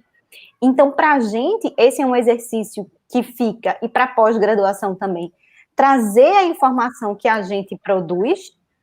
Para quem banca a gente. Exatamente, para que a gente não tenha esse buraco de achar que nós somos pessoas, sabe, o que a gente faz ali é específico demais. Nunca vai chegar na gente, na população em geral. Não, pode ser, inclusive, que o que você está trabalhando é muito específico, realmente, não chega agora, mas ele vai ser aquela gotinha que vai encher um copo, que vai ser suficiente para dar uma resposta, uma vacina numa situação dessa. O que a gente não pode é esperar que diversos anos de corte em pesquisa, de repente, com um aporte único, olha, resolve o problema da gente. Pesquisa leva tempo, leva dedicação. Vocês sabem disso. A gente estava até conversando sobre isso, que a Eduarda falou: eita, prof, passou isso, passou aquilo, no artigo a gente podia ter escrito desse jeito, a gente podia ter escrito de outro. Mas a gente fez na pressa, porque as coisas estavam acontecendo muito rápido. E é isso que acontece. A gente precisa de tempo em ciência. A gente está sendo cobrado para ter uma produção muito agressiva e, sabe, o tempo todo. Então, a gente tem um aceite aqui, está correndo para outro, e a gente acaba, não, peraí, deixa eu voltar um pouquinho, vamos ver com um pouco mais de calma, vamos digerir. É importante a gente fazer esse movimento, tá? Não estou dizendo para você não passar um tempão para escrever um artigo, passar um tempão para entregar o resultado do seu mestrado, do seu doutorado. Mas o que eu estou dizendo é para você tentar focar nas coisas e dar o tempo necessário para que aquilo se desenvolva de uma maneira bacana. De uma maneira no caso, os pesquisadores, os estudantes de pós-graduação têm que mostrar que a gente não faz balbúrdia, né? Exatamente, essa comunicação tem que ser fina. A gente está ali estudando, a gente está ali desempenhando pensamento crítico, tentando estudar, tentando encontrar respostas. Então, é necessário para a população ter esse feedback nosso e a gente ter esse feedback deles também, disso que a gente está tendo. Então, é uma coisa boa, né? A gente tem que mostrar o que a gente produz e a sociedade tem que mostrar se o que a gente está produzindo condiz com o que eles necessitam e tem que ter esse feedback, né? Pois é, às vezes a gente acha que em casa, não, mas o que a pessoa faz lá na universidade não chega até mim. O que você está consumindo em casa de tecnologia passou pela universidade. Desde um smartphone que você está, até um controle remoto de uma televisão, o próprio micro-ondas. Então, você está cercado o tempo todo de produtos de pesquisa. Então, as coisas levam tempo e a gente está tentando caminhar esse caminho aí, né? Fazendo uma analogia, assim, bem simples, quando a gente tá assistindo um jogo de futebol e aquele atacante não tá fazendo gol, tá jogando super mal, a gente fica criticando. Pô, tá jogando tão mal, e não sei o que, não sei o que lá. Aí, do nada, o cara faz um gol. Aí você, meu atacante! Meu Deus! Né? Mais ou não, menos. agora sim, você aí, ó, massa o trabalho que vocês fazem, bora lá, cadê a vacina? E aí, tal. Então, assim, eu acho assim, que trazendo uma visão mais crítica, cada um tem seu papel na sociedade, né?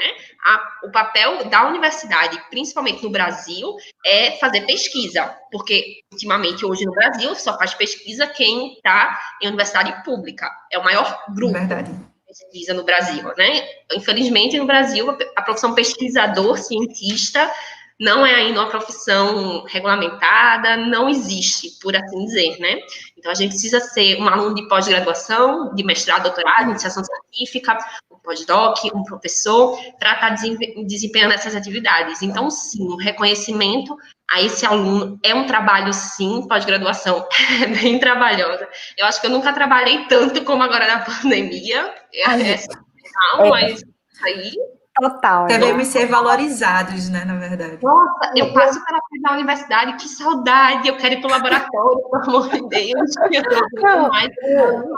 E é engraçado, né? Porque, assim, não é engraçado esse ponto específico. Eu quero deixar bem registrado que a pesquisa hoje, no Brasil, ela é sustentada pelo aluno de pós-graduação das instituições federais.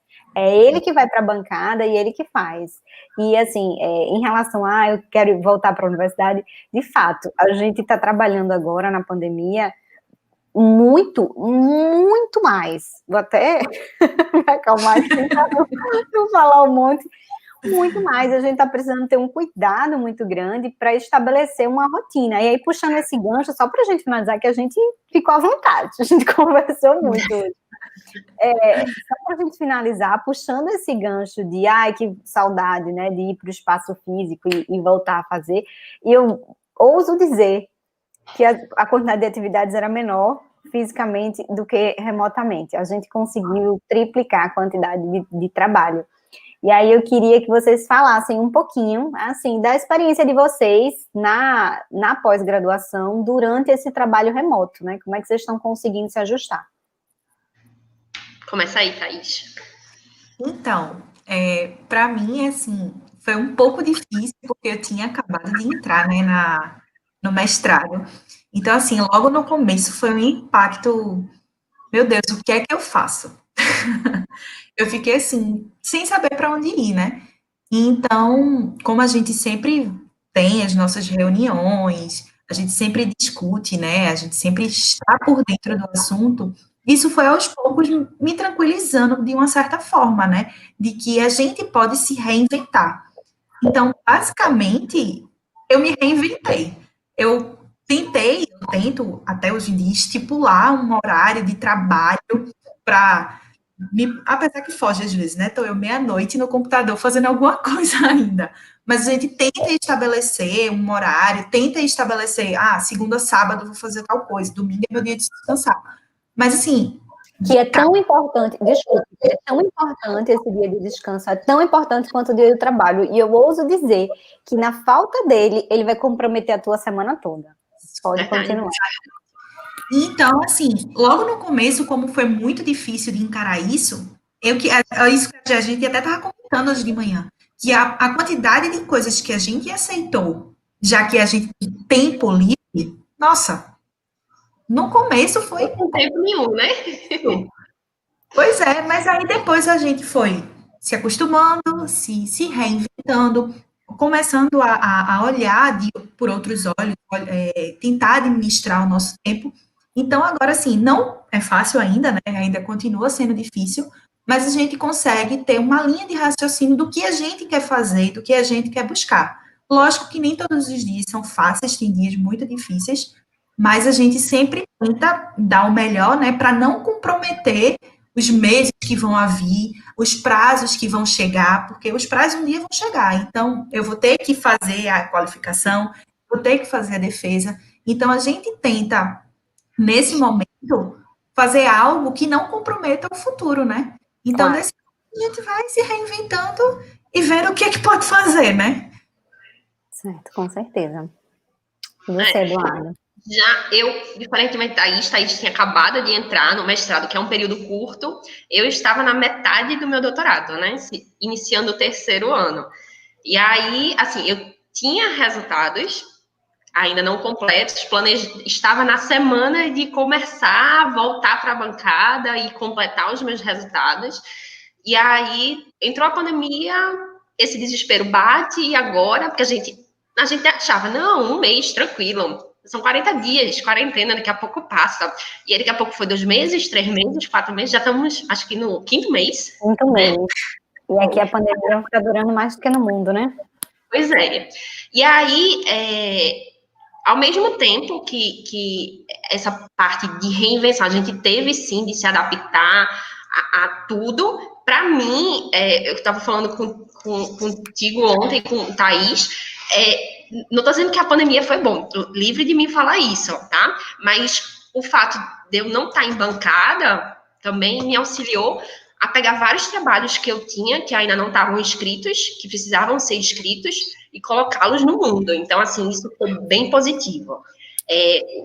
A segunda coisa é porque eu tive que adaptar, na verdade, o meu projeto de doutorado, né? Como eu preciso qualificar, então eu tive que adaptar. Entrou Covid, o que foi excelente, e aí estou montando o projeto, escrevendo qualificação, tudo isso, mas está caminhando, está andando. Tem uns dias ruins, tem uns dias bons, o que é normal. Às vezes tem mais dia ruim do que dia bom por causa de tudo, mas a gente vai se adaptando, vai escrevendo e vai se virando. Eu acho que o fato da gente ter você como orientadora, assim, dizer, olha, não desanima, a gente tá, tipo, fazendo, você sempre nas reuniões de grupo perguntando como é que vocês estão trabalhando e como vocês estão como pessoa, tudo isso também é importante, a gente se preocupar com a nossa saúde mental. Eu recomendo a todo mundo, que pós-graduando a pressão é muito grande, então cuidem bastante da cabeça, tá? E é isso. No mais, é adaptação. Ainda não terminei, esse não é o Darwin tá aí para explicar, entende? Então, assim, vamos evoluindo e eu espero, de fato, que as equipes que estão aí na linha de frente, né, como a gente chama, não só buscando alternativas de tratamento, mas uma nova vacina que chegue logo e que a gente possa retomar as nossas atividades meio que devagarzinho, mas ir retomando, né? Com segurança.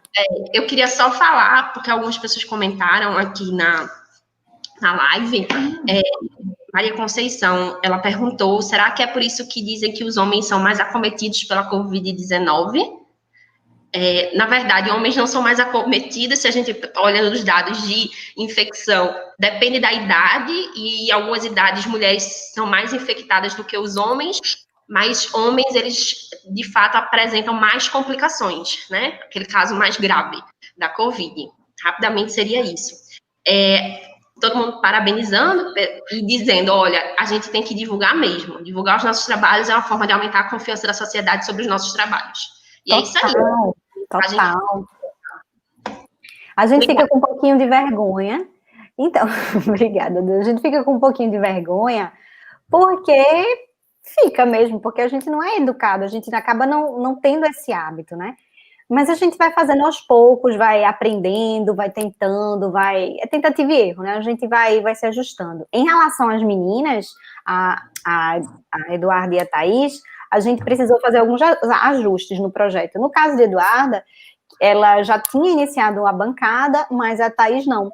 Então, na da Thaís, a gente já está reestruturando para que ela tenha uma boa produção bibliográfica até ela terminar o mestrado, e ela tenha um dado bacana, um resultado bacana também, como produto final da dissertação dela. Então, a gente, para mim, que tem pouquíssimos alunos, eu tive essa oportunidade de conseguir fazer esse ajuste, e a gente está conseguindo produzir bem nesse ano. Então, quando a Eduarda falou, eu aproveitei para escrever, de fato, a gente conseguiu escrever alguns artigos que já estavam iniciados, mas não tinham sido concluídos, então a gente voltou um pouco a atenção para trabalhos que a gente precisava realmente finalizar e submeter, e a gente teve uma produção bacana esse ano, em 2020, e tudo indica que ela vai continuar interessante também.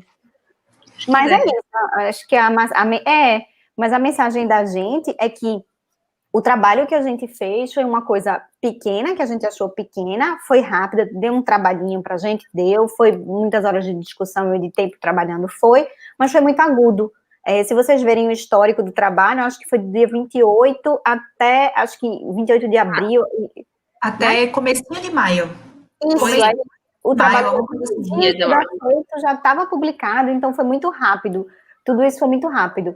Mas a gente fez um movimento, e aí a mensagem da gente é que a gente comece esse movimento de divulgação científica, que essa live também é para isso, então que esse movimento que o PGG está fazendo é para a gente começar a divulgar um pouco mais o nosso trabalho, mas sempre com muita cautela, sempre com muito cuidado, sabe? De uma maneira muito profissional, mas divulgar os nossos trabalhos, isso é importante. Iniciar esse movimento, né, que às vezes a gente não tem, e que todo mundo precisou se reinventar nessa pandemia. E a pós-graduação também, a gente está com as aulas acontecendo de maneira remota, ela não parou como parou na graduação, então a gente tem as aulas acontecendo, que agora retomaram as aulas na graduação. A gente continuou com as aulas remotas também na pós-graduação, e a gente está conseguindo produzir e segurar esse ano com coisas que a gente já tinha antes e reinventando projetos, reestruturando projetos para a gente se adaptar, porque a gente também sabe que isso não vai durar para sempre. Tudo indica que no início do ano que vem, a gente já tem um plano de retomada das atividades de bancada, mas eu conversei com a equipe e a gente se sente mais à vontade, mais seguro, depois que a gente tiver uma vacina. E uma vez que a gente está conseguindo produzir bem, a gente está dando essa resposta para a sociedade, a gente está fazendo jus ao investimento que é feito em educação, em pesquisa para a gente, tá? Eu acho que vocês querem mandar mais alguma mensagem. E eu achando que a gente ia falar pouco, mas falamos, ainda bem que não tinha café. Se tivesse café, a gente ia falar mesmo.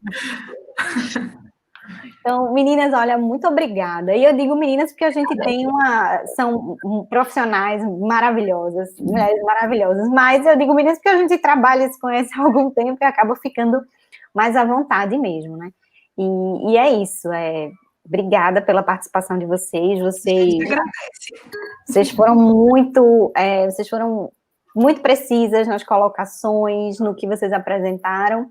E eu acho que o que a gente queria mostrar para vocês hoje, que conseguiram acompanhar essas quase 2 horas de live, era isso, que que existia um caminho, né, que a gente percorreu, que foi um pouquinho mais curto, foi da revista, do trabalho realmente, do produto científico, mas a mensagem que a gente queria passar é que vamos levar um pouco mais a sério essa questão da comunicação, que após o aceite a gente consegue fazer uma divulgação melhor, fazer ampliar a visibilidade do teu trabalho, sabe? Quando você faz isso, não é só para você, porque aquele trabalho não é só teu, é da instituição, são dos órgãos de fomento que vão lá e financiam, é da população que paga os impostos que fazem com que esse recurso chegue. Então, a gente fazendo essa divulgação, a gente mostra que a universidade, ela continua com a universidade pública, ela continua com essa excelência na produção de ciência, que é feita e mantida pelo aluno de pós-graduação, tá? Então, queria agradecer a todos mais uma vez, ao professor Valdir, por ter nos intimado a participar dessa live, mas brincadeiras à parte, é muito legal essa iniciativa que o Valdir propôs e as lives que a gente está fazendo para pós-graduação, tá? Pode estar mais junto. Pode deixar. E é isso, pessoal. Obrigada mais uma vez. E tchau, obrigada. Tchau, pessoal. Até. Até mais.